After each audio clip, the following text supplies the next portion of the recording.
ಒಂದು ಕಾಡಿನಲ್ಲಿ ಮಿಕ್ಕಿ ಎಂಬ ತುಂಟ ಕೋತಿ ಇತ್ತು. ಅದಕ್ಕೆ ಸಿಹಿ ತಿನಿಸುಗಳೆಂದರೆ ತುಂಬ ಇಷ್ಟ.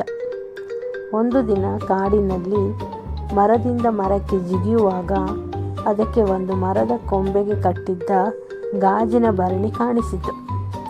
ಆ ಭರಣಿಯ ಒಳಗೆ ಒಂದು ಹೊಳೆಯುವ ಬಂಗಾರದ ಬಣ್ಣದ ಮಾವಿನ ಹಣ್ಣು ಇತ್ತು.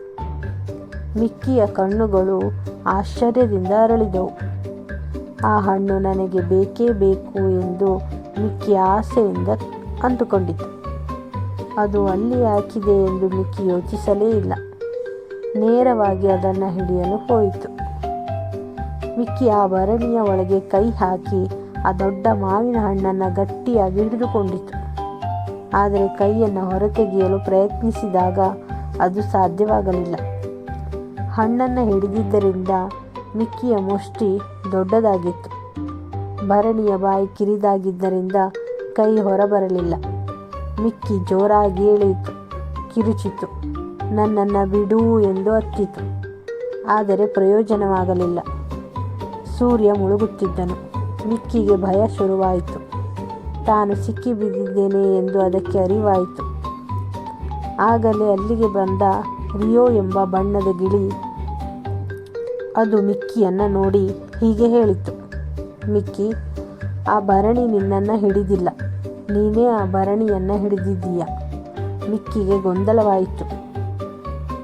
ರಿಯೋ ವಿವರಿಸಿತು, ನಿನ್ನ ಕೈ ಹೊರಗೆ ಬರಬೇಕೆಂದರೆ ನೀನು ಆ ಮಾವಿನ ಹಣ್ಣನ್ನು ಬಿಟ್ಟು ಬಿಡಬೇಕು.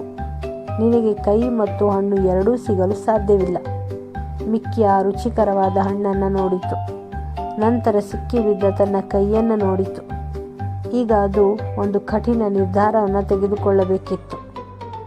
ಮಿಕ್ಕಿ ದೀರ್ಘವಾಗಿ ಉಸಿರು ಬಿಟ್ಟು ತನ್ನ ಬೆರಳುಗಳನ್ನು ಸಡಿಲಿಸಿತು.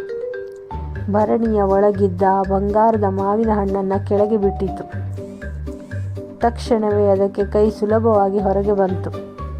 ಮಿಕ್ಕಿ ಈಗ ಸ್ವತಂತ್ರವಾಯಿತು. ಅದು ಖುಷಿಯಿಂದ ಮರದ ಮೇಲಕ್ಕೆ ಹತ್ತಿತು. ಅತಿ ಆಸೆ ಪಟ್ಟು ಒಂದನ್ನು ಗಟ್ಟಿಯಾಗಿ ಹಿಡಿದುಕೊಂಡರೆ ನಾವು ಸಂಕಷ್ಟಕ್ಕೆ ಸಿಲುಕುತ್ತೇವೆ. ಕೆಲವೊಮ್ಮೆ ಆಸೆಯನ್ನು ಬಿಟ್ಟರೆ ಮಾತ್ರ ನೆಮ್ಮದಿ ಸಿಗುತ್ತದೆ ಎಂಬ ಪಾಠವನ್ನು ಮಿಕ್ಕಿ ಕಲಿತುಕೊಂಡಿತು.